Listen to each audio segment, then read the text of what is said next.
Hello everyone and welcome to my discography review of the one and only Darkthrone. I got some coffee, a cat mug, I have lots of these. It's pretty good. So, I say we get stuck right into it. Alright, first things first, we wind all the way back to 1991 for Soulside Journey. Now, with the Enslaved discography review, there were so many albums where I was like, I listened to it, I go, okay, that was good. I don't really pick out any tracks. This is kind of a case of that, but here we have a pretty solid album. Clocking it at only 42 minutes, it goes by pretty quickly. It's about a 3.5 out of 5. This is, of course, before they were even a black metal band. And it's pretty much just old school death metal in the vein of the early American scene and the early Swedish scene as well. And if I'm not mistaken, it was the same guy who produced Left Hand Path. If that's wrong, I'll put that up there. I remember hearing Thralls of Metal or something say that, so who knows if that's true. And, much like Enslaved, on album 2 we've already peaked. Blaze in the Northern Sky was a massive shift in every single way. Production, style, song length, track listing, song titles. Like, this got way more traditional black metal related titles. The Pagan Winter, Where Cold Winds Blow.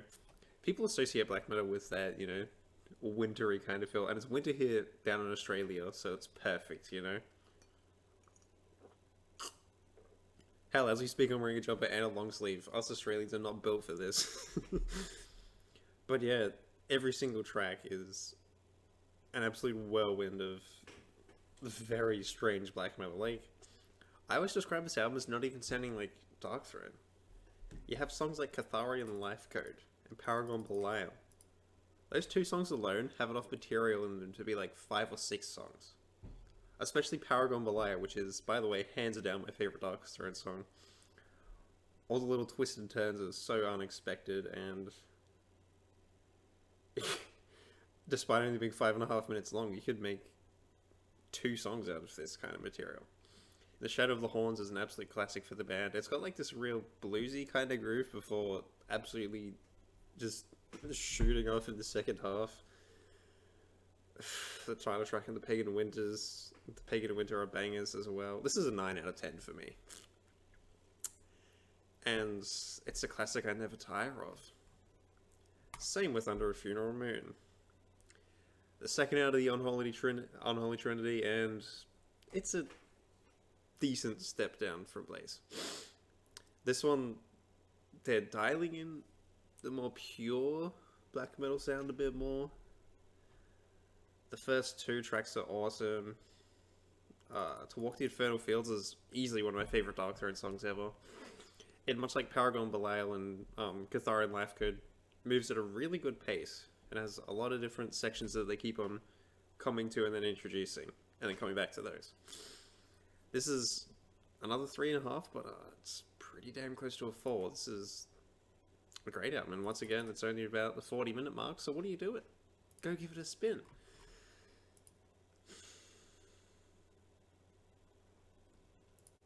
Here's where people get annoyed.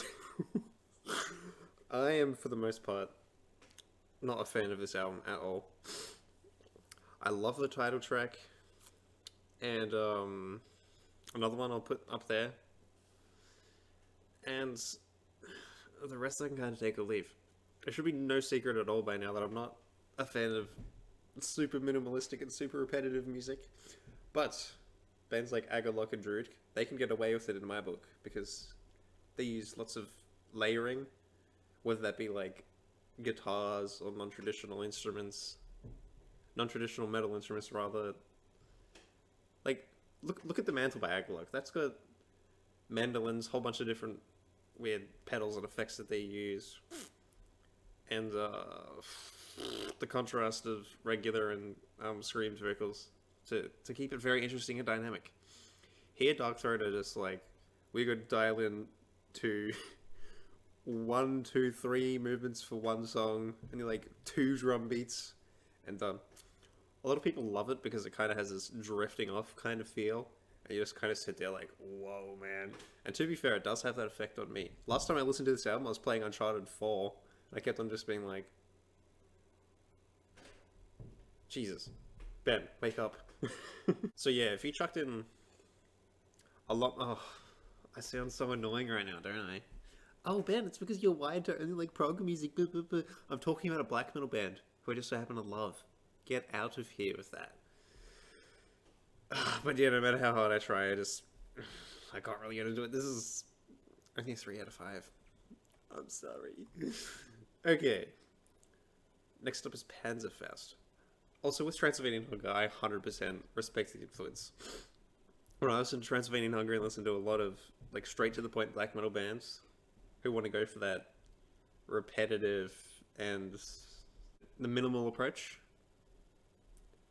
you can tell that all of those bands pull from Darkthrone. So, mad respect for being incredibly influential. It's just not my thing at all. Okay. Panzerfaust is a bit of an upgrade, though I would probably take Under a Funeral Moon over it. The opening track, and Vin Dev Solg, I don't know, is an awesome one. It sounds like what they were trying to do on Transylvanian Hunger to me, but a bit more successful. Because they throw in just enough variation that even I am kind of like, okay, that's nice, that's nice, that's nice. This is overall also a much slower album, and it has a bit more of a cleaner production than Transylvanian Hunger, because Transylvanian Hunger is probably their harshest and least accessible in terms of production. And here we have a strangely bassy production, which is kind of odd for black metal. Obviously, a lot of the newer bands do the bassy sound, but back in, what, 95? That was really hard to come by. Quintessence is an absolute classic for the band. Just very slow and depressing. And it gets away with it also, excellently. Beholding the Throne of the Might is a great one. The last track is pretty much complete filler, though. So, yeah. This is again a 3.5, which is pretty close to a 4. Alright, here comes another hot take. I am not that big of a fan of Total Death at all. Both times I listened to it, I was like, where is the classic that people hype this up to be? I don't see it. Once again, it's a 3 out of 5, but the track Blasphemer, that's an absolute rager. Both times I listened to it, I was like, okay, that's the best track. Easily. And the others are just kind of like, they're fine. Next up is Goat Lord, which was supposed to be their second album. And from what I hear, I once again heard this from Thralls of Metal and a couple of other people. From what I hear, the story was that they were working on Ravishing Grimness, which we'll get to in a sec. And the label was like, guys, we want another album. And the Darkthrone guys said, no, we need to keep on writing, because we don't want to rush it. Mad respect for that, by the way. Sticking to their guns, just like always. God, I love these guys. Anyway, so this is just pretty much an old demo, which was supposed to be their second album. And you know what? This is a really interesting death metal album. It definitely has that Soulside Journey sound, but there's so many different twists and turns. And the infamous pitched up vocals, which at times work and at times just make you laugh and cringe at the same time. Quite a few bangers here. Another 3.5. Rex is a great one. Demoniac Blessing. It's a great one too. These Lovely Kingdom is a good one. Black Damon. And a lot of people really don't like this album at all. And I heard it was death metal, so I was like, okay, me being the giant death metal nerd I am, I'm probably going to get down with this, and I did. If I was to put these all in order, this would be about 5th or 6th? I don't know. Alright, Ravishing Grimness. This is another one just like Transylvanian Hunger or Total Death, where both times I listened to it, it was just in one ear out the other, and I didn't really have much to say about it, so I will move on. Alright, Plague Wheeler. To me, this is a return to that Blaze in the Northern Sky kind of sound. They take advantage of mostly lengthy tracks, a short track listing, and this is another one which is very repetitive, but They move at such a pace where even someone like me, who's very picky with repetitive music, can be like, okay, this is pretty damn good. And it doesn't even sound like Darkthrone, just like Blaze. This is a really strange album. And it's definitely a weird one. I listened to most of this when I was walking, and I was just kind of like, okay? Okay? Is this Darkthrone? Alright. I don't know. Oh, my nose is so itchy. We shall move on. Okay, Hate Them is another... Why is it?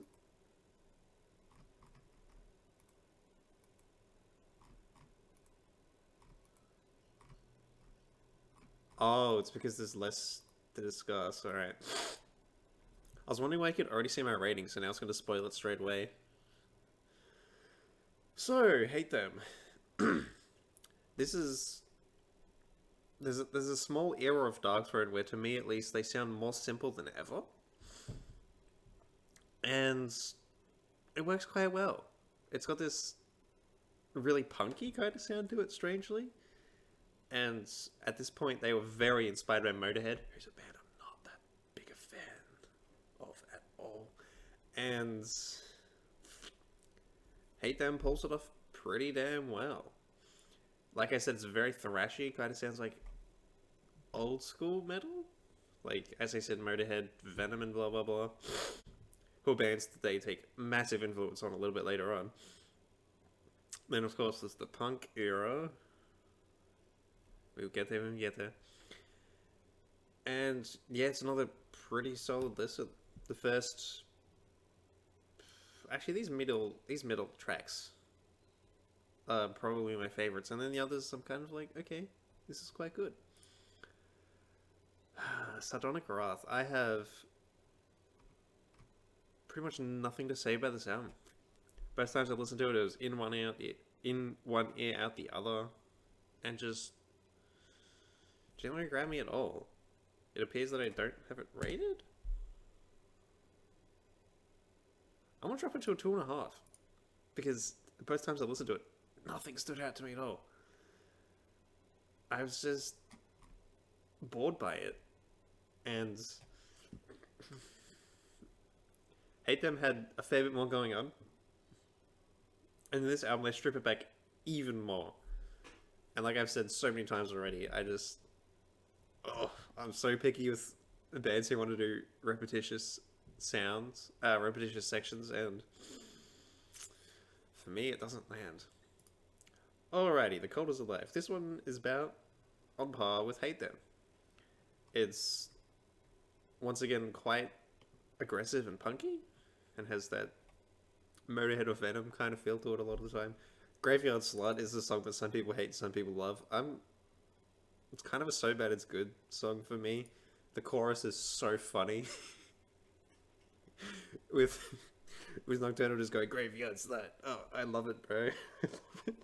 Me being the giant weirdo that I am. Oh, man. Darkthrone do that kind of thing a lot. They would just pick a topic that's so stupid and just run with it. Too Old, Too Cold is a great one too. And yeah, it's another one that's kind of in one ear and the other, but those two tracks, pretty damn good. Alrighty, here comes the infamous FOAD. A lot of people despise this album. And I listened to it with the intent of being like, okay, this is going to be bad. And I came out and went, damn, I quite enjoy this. A lot of people say it's really, really punky, and I honestly don't really hear that. It just kind of sounds more like The Cold Is Alive, but, you know, even more punky. And it has a couple of songs which are pretty solid. Wisdom of the Dead is a standout. It also comes right at the end of the album. I'm pretty sure this is another one I listened to while I was playing games. And I was kind of sitting at my computer like, yeah, I can get down with this. Why do people hate this? And Darkthrone and Black Flags is another one that's kind of like, okay, this is fine. 3 out of 5. Move on. Circle of Wagons. The title track and Stylized Corpse are really good. And I swear there's one other song that I really enjoy. Put it up there. I was more to say than that. The Underground Resistance. Let's address the elephant in the room. Leaving It Across Unturned is easily one of the best Darkthrone songs ever. Here, once again, they're dialing up the intensity a little bit more. And yeah, Leaving It Across Unturned, I remember seeing it was 14 minutes long, then I heard it was a thrash metal song. And I was kind of like, oh, I don't know. Put it on. Instantly crushed all my doubt about it being bloated and thinking you could trim 3 minutes off it. I was when I first listened to this song, I was shredding guys on Skyrim, and I was like, bro, this is perfect. I love this. Come Warfare the Entire Doom is also a really good one. And the ones you left behind, I'm not that crazy about the other 3 tracks there. But yeah, this is one that I could honestly maybe bump up to 4 in the future. Okay. Arctic Thunder is once going to return to that more classic heavy metal worship kind of sound. And a lot of people love this one because it's more of a return to the classic sound a little bit. It even has this really raw and crackly kind of production, I guess you could say. Which throws back all the way to the 80s and 70s. There's another album which does that perfectly, which we will get to soon. And yeah, it's once again very minimal, very simple. Tundra Leech and Burial Fiends are about the only tracks I pick out of here. It's another one I've listened to 2, 3, 4 times. And a lot of it just doesn't speak to me that much. It's another 3 out of 5. Okay, Old Star is another one that people loved, which I just can't get into. Both times I listened to it, I went, it was fine. 3.5 is pretty respectable, no? A lot of you guys in the Discord yell at me for giving 3.5s, but that's a good score, bro. Ugh. Alright. These final 2 are both absolutely excellent. I really enjoy both of them. Straight off the bat, I gotta say they're both a 4 out of 5. These ones are slow, repetitive,